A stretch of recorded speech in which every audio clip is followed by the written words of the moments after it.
Hi there, my name is GTO Cancer. You are welcome to another exciting episode. Today we are continuing from last week's lesson on simple sentences.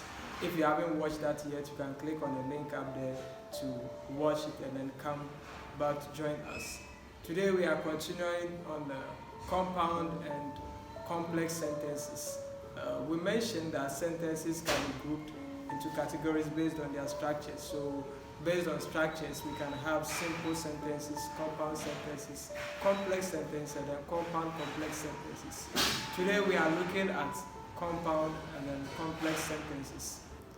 Let's start with a compound sentence.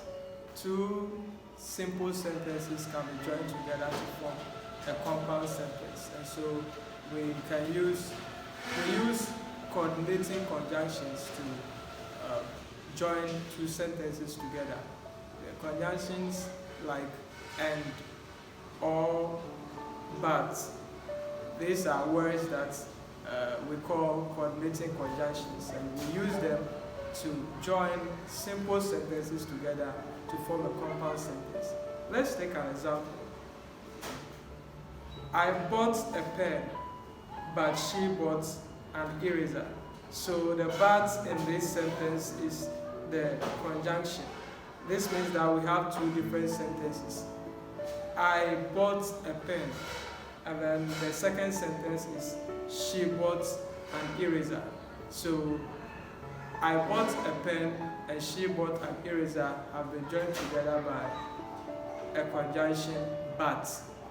This makes it a compound sentence. Let's look at another example.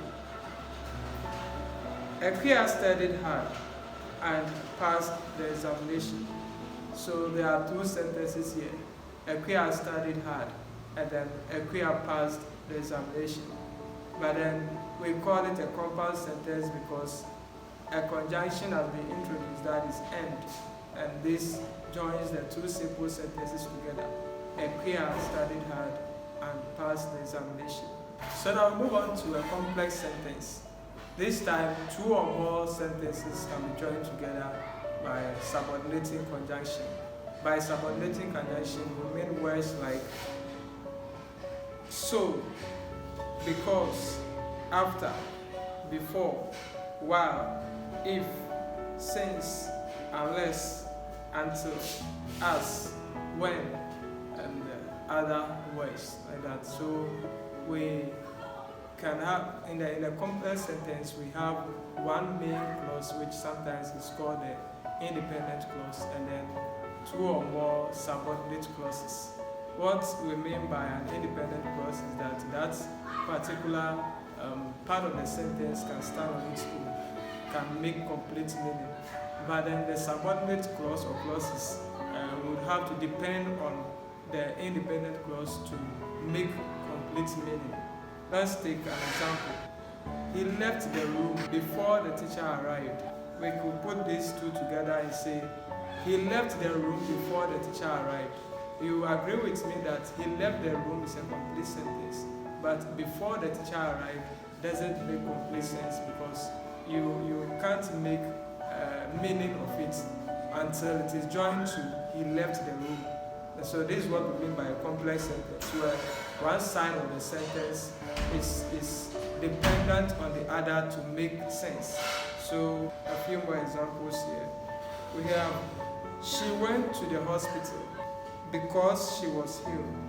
She went to the hospital is sentence one. Sentence two, because she was ill. So sentence one, she went to the hospital is correct, but then because she was ill depends on she went to the hospital to actually make meaning.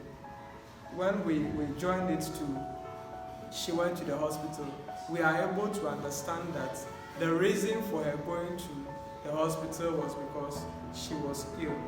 That is another example.